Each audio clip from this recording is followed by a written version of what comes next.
Jumpa lagi anak-anak pada pembelajaran kimia.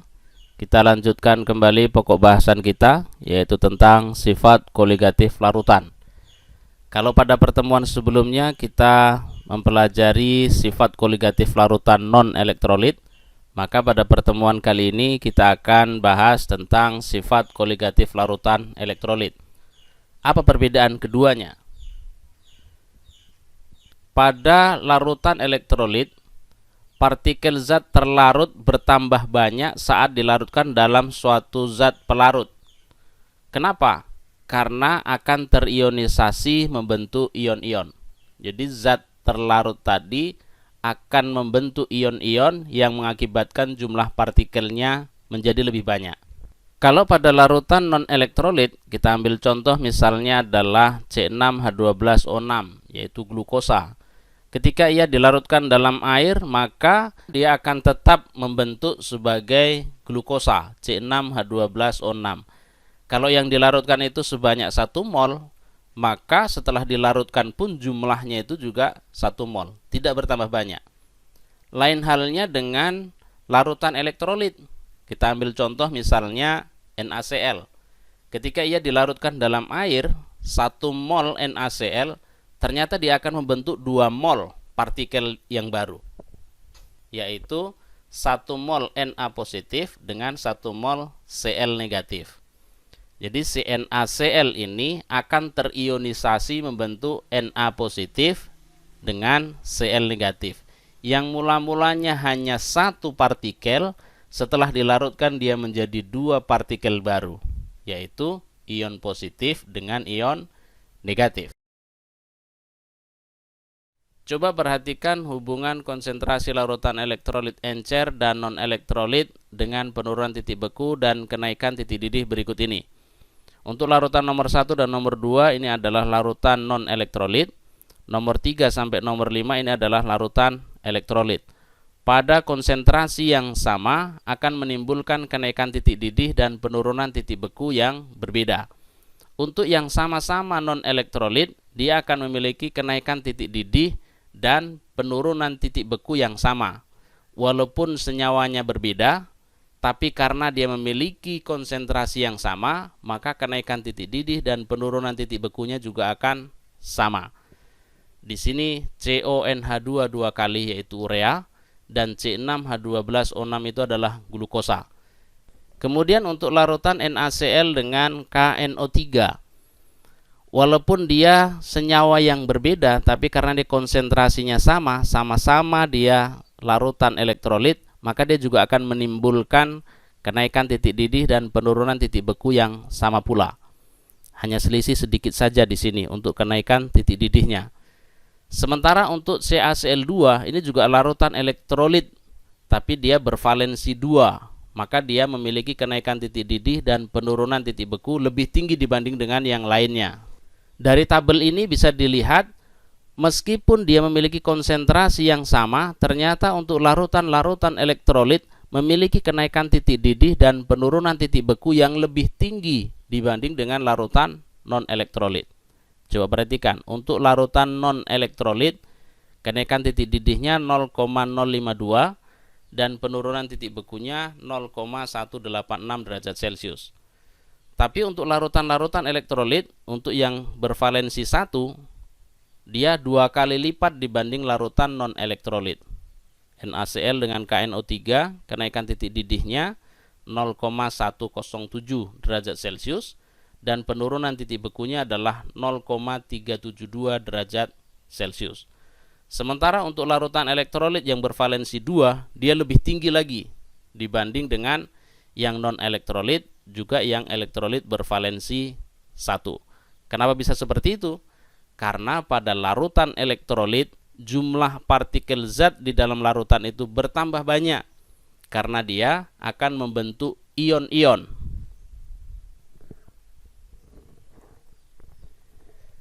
Banyaknya partikel zat terlarut hasil reaksi ionisasi larutan elektrolit tadi dirumuskan dalam faktor Van Hoff. Jadi larutan elektrolit akan membentuk ion-ion dan jumlahnya dirumuskan dalam bentuk faktor Van Hoff. Dikemukakan oleh Jacobus Henricus Van Hoff. seorang ilmuwan dari Belanda. Dilambangkan dengan I, yang besarnya adalah 1 tambah N kurang 1 dikali alfa. I adalah faktor Van Hoff-nya, N adalah jumlah koefisien kation, ion positif, dan anion, ion negatifnya. Jumlahnya berapa? Maka itu adalah N-nya. Sementara alfa adalah derajat ionisasi elektrolit, di mana kalau derajat ionisasinya itu sebesar 1, maka dia adalah elektrolit kuat. Kalau derajat ionisasinya 0, maka dia adalah non-elektrolit. Sementara kalau derajat ionisasinya berada di antara 0 dengan 1, lebih besar dari 0 tapi lebih kecil dari 1, maka dia tergolong elektrolit lemah. Kita akan belajar terlebih dahulu tentang bagaimana membuat ionisasi, karena ini penting digunakan untuk menentukan berapa besarnya faktor Van Hoff. Jika membuat ionisasi itu tidak bisa, maka dipastikan menentukan besarnya faktor Van Hoff itu juga akan terkendala. Kalau ada larutan AXBY, maka ia akan membentuk ionisasi XA positif Y ditambah YB negatif X. X ini adalah koefisien, Y ini juga koefisien. X koefisien si A, Y adalah koefisien si B. Positif Y itu adalah ion milik si A, negatif X adalah ion milik si B. Prosesnya adalah sebagai berikut. Si X ini akan bertindak sebagai koefisien milik si A. X adalah indeks si A, Y adalah indeks si B. Maka X-nya akan menjadi koefisien si A. Kemudian Y yang merupakan indeks si B akan membentuk ion si A. Kemari. Kemudian si Y akan membentuk koefisien si B. Maka kemari. Dan X-nya akan membentuk ion milik si B. Untuk lebih jelasnya coba perhatikan untuk larutan berikut ini. Misalnya MgCl2. MgCl2 pasti akan terionisasi pertama bentuk si Mg. Kemudian kita perhatikan berapa indeks si Mg dan berapa indeks si Cl. Si Mg indeksnya 1, angka 1 tidak dituliskan. Si Cl indeksnya 2. Maka koefisien si Mg adalah sesuai dengan indeks si Mg. Karena indeks si Mg ini 1, maka koefisiennya juga akan 1, dan 1 itu tidak dituliskan. Kemudian dia akan membentuk ion. Berapa besar ionnya? Itu melihat indeks si Cl. Jadi karena indeks Cl ini ada 2, maka dia akan membentuk positif 2. Lalu ionisasi berikutnya dia akan membentuk Cl. Karena senyawanya adalah Mg dengan Cl. Maka setelah membentuk Mg, pasti dia akan membentuk Cl. Koefisiennya berapa? Koefisiennya adalah indeks si Cl itu sendiri. Karena indeks si Cl itu 2, maka koefisien si Cl adalah 2. Lalu berapa ion si Cl? Ion si Cl itu melihat indeks si Mg. Jadi saling bertukar posisi. Koefisien Mg adalah indeks si Mg, ion Mg adalah indeks si Cl.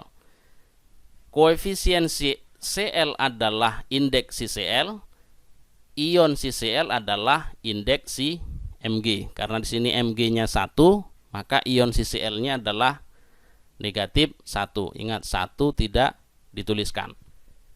Baik, coba kita akan menghitung berapa besarnya faktor Van Hoff dari larutan-larutan tertentu. Kita ambil contoh misalnya sebagai berikut. Tentukan besarnya faktor Van Hoff yang dilambangkan dengan I pada larutan berikut. Yang pertama, larutan NaCl dengan derajat ionisasi sebesar 1. Yang kedua, larutan CaCl2 dengan derajat ionisasi sebesar 0,9. Baik, kita jawab. NaCl dia akan terionisasi membentuk Na positif tambah Cl negatif. Lihat si Na dan si Cl masing-masing indeksnya 1. Angka 1 tidak dituliskan. Maka koefisien si Na pasti 1, indeksnya juga 1. 1 dari Cl-nya sini. Koefisien si Cl juga akan 1 karena indeksnya 1. ionnya juga akan 1 karena si Na indeksnya 1. Kemudian faktor Van Hoff-nya I sama dengan 1 tambah N kurang 1 dikali alfa. Maka diperoleh I sama dengan 1 ditambah 2. 2-nya dari mana? Lihat ion Na koefisiennya 1, berarti ada 1. Cl negatifnya juga ada 1. 1 ditambah 1 sama dengan 2. Maka 2 dikurang 1 dikali 1. Satunya adalah alfa dari sini, derajat ionisasinya.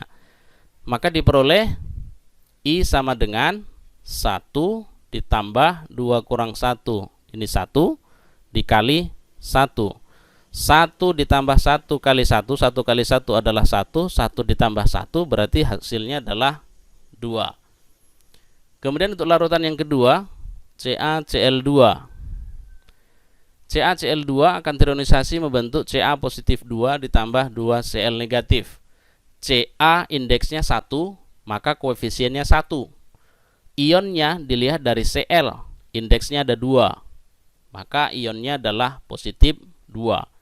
Ditambah 2, karena si Cl ini indeksnya 2, maka menjadi 2 Cl. Ionnya sebesar indeks si Ca. Karena di sini 1, maka di sini negatif 1 dan angka 1 tidak dituliskan. Maka besarnya faktor Van Hoff I sama dengan 1 tambah N kurang 1 kali alfa, diperoleh I sama dengan 1 ditambah 3 kurang 1. 3-nya dari mana?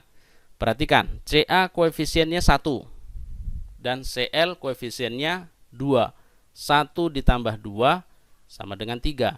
Ingat, yang dilihat itu adalah koefisien, bukan ionnya, walaupun jumlahnya kebetulan sama. Jadi di sini 1, di sini 2, dijumlahkan adalah 3. Itulah besarnya N. 3 kurang 1 dikali 0,9. Alfanya adalah 0,9. Maka diperoleh I sama dengan 1 ditambah 3 kurang 1 sama dengan 2 dikali 0,9. Maka diperoleh I sama dengan 1 ditambah 1,8. Maka I-nya adalah 2,8. Karena faktor Van Hoff mempengaruhi sifat koligatif larutan, maka perumusan sifat koligatif larutannya juga berubah. Yang semula delta P itu adalah P0 dikali XT, maka dia dikali lagi dengan faktor Van Hoff-nya. Begitu juga dengan yang lainnya. Delta TF KF kali M yang sebelumnya, maka dikali lagi dengan faktor Van Hoff-nya. Delta TB yang sama dengan KB kali M dikali lagi dengan faktor Van Hoff. Untuk tekanan osmotik juga demikian. M kali R kali T yang sebelumnya, maka dikali lagi dengan faktor Van Hoff-nya. Untuk lebih jelasnya, coba simak contoh-contoh berikut ini. Sebanyak 12 gram asam asetat CH3COH dilarutkan dalam 250 ml air. Bila larutan tersebut terionisasi sebanyak 60%, tentukan titik didih larutan. Kb sama dengan 0,52, massa atom relatif C sama dengan 12, O 16, H sama dengan 1. Coba perhatikan. Yang diminta adalah tentukan titik didih larutan. Karena dia ada titik didih, maka perumusannya pasti tidak akan lari dari sini. Delta TB sama dengan KB dikali gram per mr dikali 1000 per P dikali I. Ini adalah rumus dari delta TB. Berarti dari sinilah yang harus kita analisis data-data dari soal tersebut. Yang pertama KB. Berapa KB? Maka kita carilah KB. Ini KB. Ada 0,52. Berarti yang diketahui KB-nya adalah 0,52. Kemudian GR, gramnya. Lihat, di sini ada 12 gram asam asetat. Berarti GR-nya adalah 12 gram. Kemudian MR. MR berarti dari CH3COH. Berarti MR-nya kita hitung. Besarnya 60. Dari mana 60? 60 itu adalah dari sini.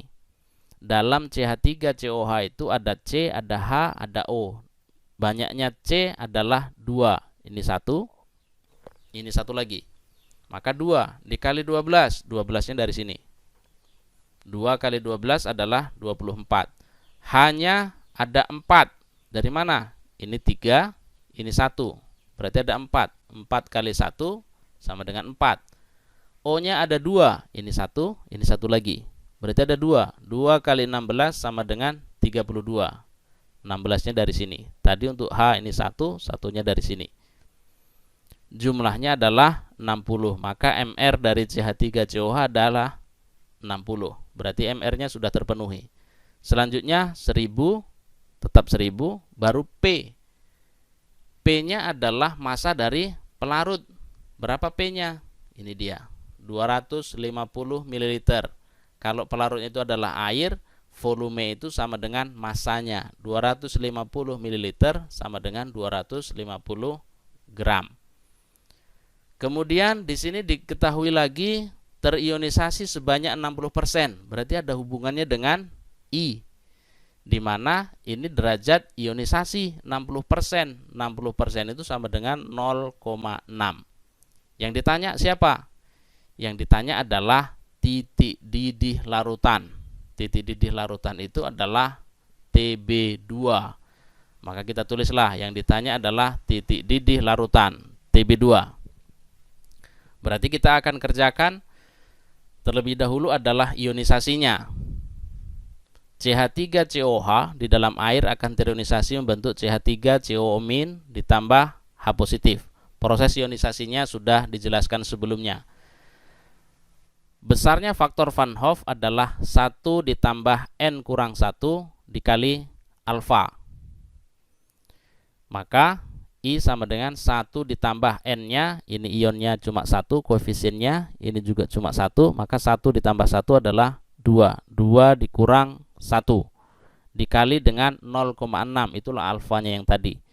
Maka diperoleh I sama dengan 1 ditambah 2 kurang 1 adalah 1. 1 dikali 0,6 adalah 0,6. 1 ditambah 0,6 adalah 1,6. Kita masukkan ke dalam rumus tadi. Delta TB sama dengan KB dikali gram per MR kali 1000 per P dikali I. I-nya sudah diperoleh 1,6. Data-data yang lain juga sudah ada. Maka kita tinggal masukkan. Delta TB sama dengan KB-nya 0,52, gramnya 12, MR-nya 60, P-nya adalah 250 dan I-nya 1,6.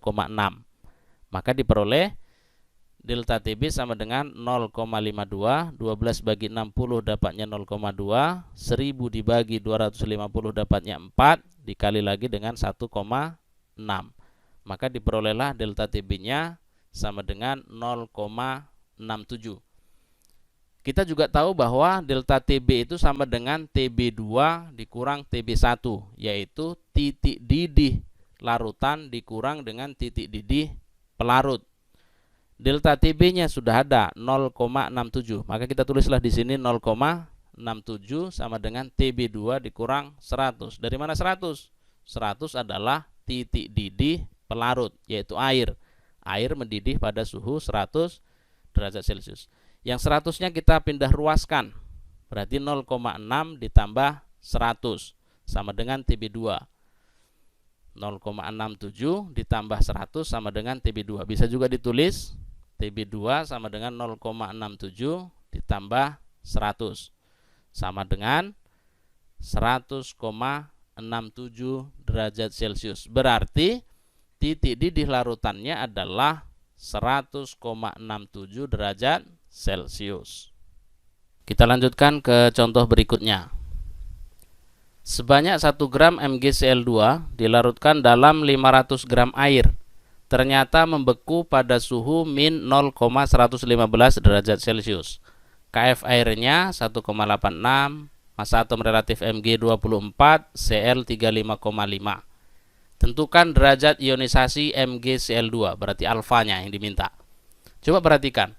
Dari pertanyaan ini ada kata-kata membeku.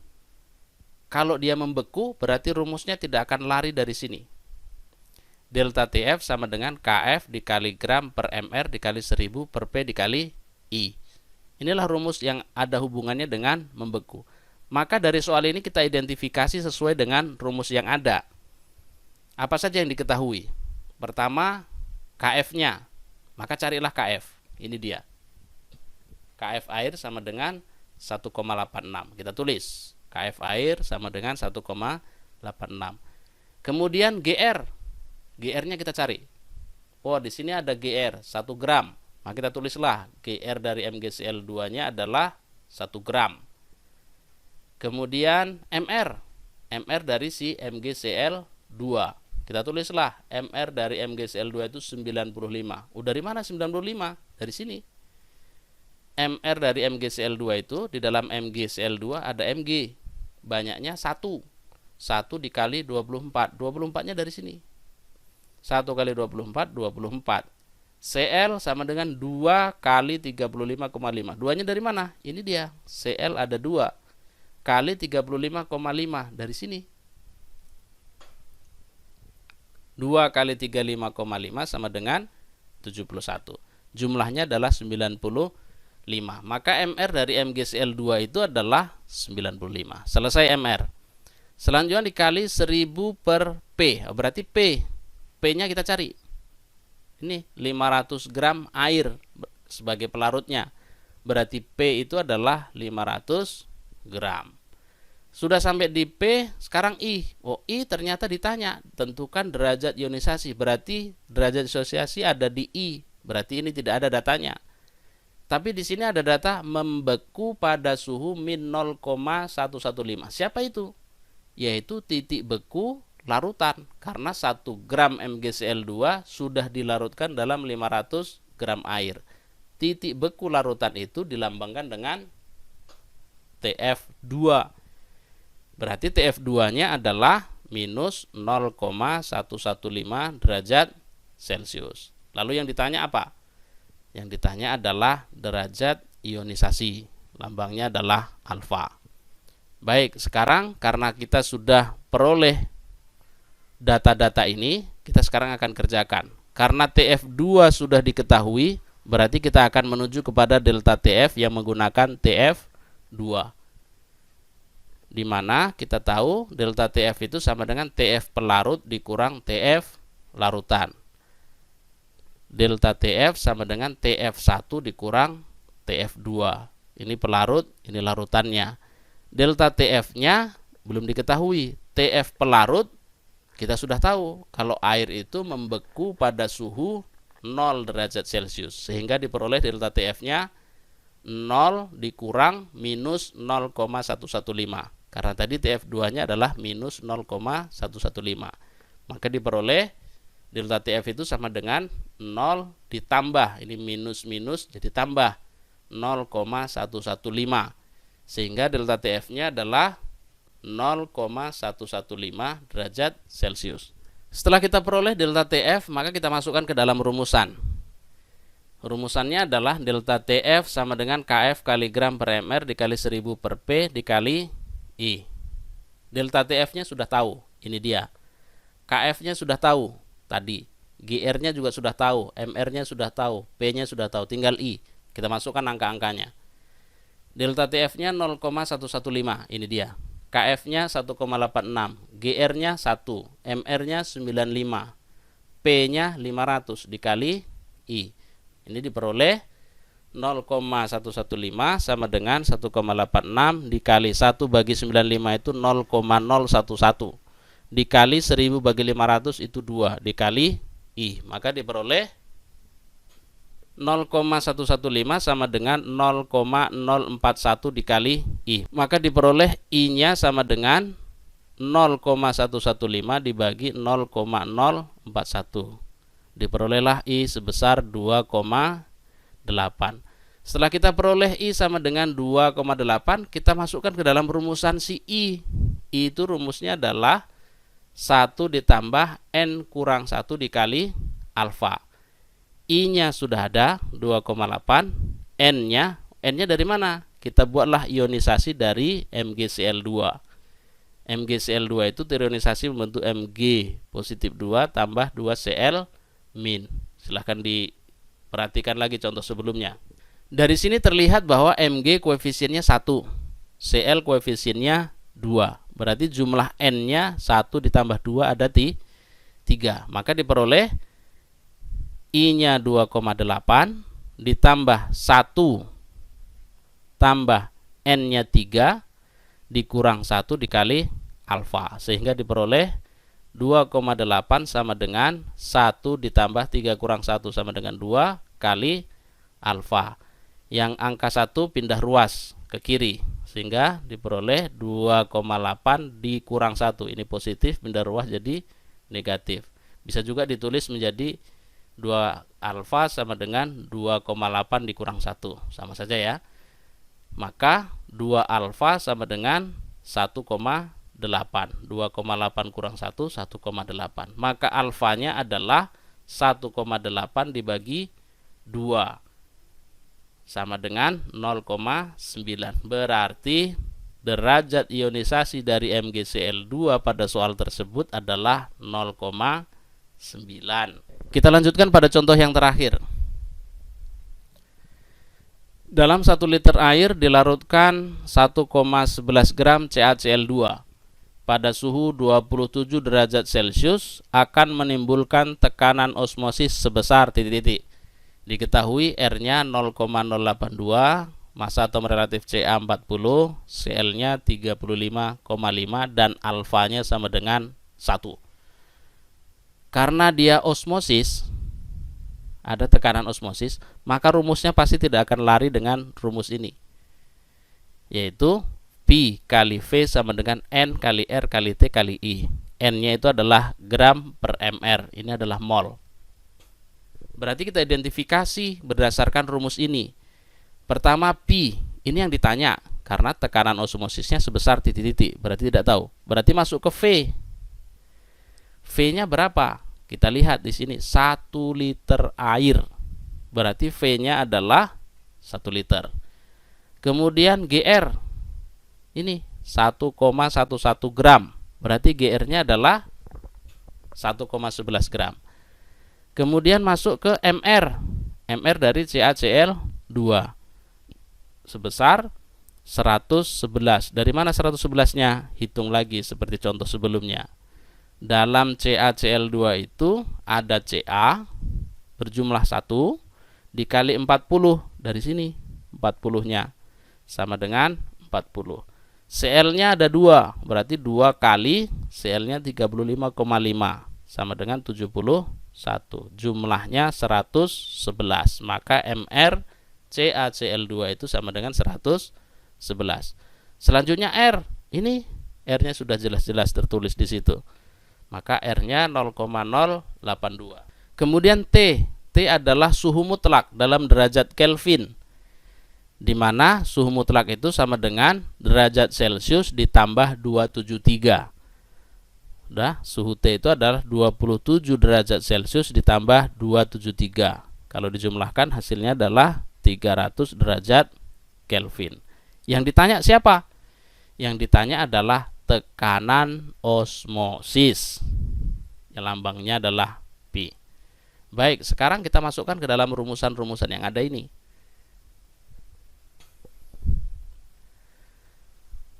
Sebelumnya, karena dia adalah larutan elektrolit, kita cari dulu faktor Van Hoff-nya. CaCl2 terionisasi membentuk Ca positif 2 ditambah 2Cl min. Berarti N-nya ada 3. Ini 1, ini 2. Kita masukkan dalam rumusnya. I sama dengan 1 ditambah N kurang 1 dikali alfa. I sama dengan 1 ditambah N-nya tadi 3. Ini 1, ini 2. Jadi 3. 3 kurang 1. Alfanya sudah disebutkan 1. Maka diperolehlah I sama dengan 1 ditambah 3 kurang 1 dikali 1. 3 kurang 1 sama dengan 2 dikali 1, 2. 1 tambah 2, 3. Maka kita masukkan dalam rumus Pi kali V sama dengan nRT kali I. Atau Pi kali V sama dengan gram per mr dikali R dikali T kali I. Angka-angka yang sudah ada, Pi dikali V-nya 1 sama dengan gramnya 1,11, mr-nya 111 dikali R-nya 0,082 dikali T-nya 300 dikali I-nya 3. Maka diperolehlah Pi sama dengan 1,11 dibagi 111 0,01. Ini 0,082, ini tetap 300, ini 3. Maka diperolehlah Pi sama dengan 0,736 atmosfer. Berarti tekanan osmosis yang ditimbulkan pada larutan tersebut adalah 0,738 atmosfer. Selanjutnya, untuk mengasah kemampuan kalian, silahkan dikerjakan soal-soal berikut ini. Meskipun soal ini dalam bentuk pilihan berganda, kalian tetap mengerjakannya dalam bentuk uraian. Pilihan berganda disuguhkan hanya untuk memastikan bahwa jawaban kalian ada di sana. Di antara 5 option itu jawaban kalian ada di situ. Kalau jawaban kalian tidak ada satupun yang ngantol dari 5 option itu, berarti jawaban kalian dipastikan salah. Ini soal yang pertama. Silahkan dihentikan videonya, kemudian tulis soalnya dan dikerjakan. Soal yang kedua. Silahkan juga dihentikan videonya, tulis soalnya, kemudian dikerjakan. Ingat, dikerjakan dalam bentuk uraian. Option hanya membantu memastikan jawaban kalian ada di sana. Kemudian yang terakhir, ini soal yang ketiga dan yang terakhir.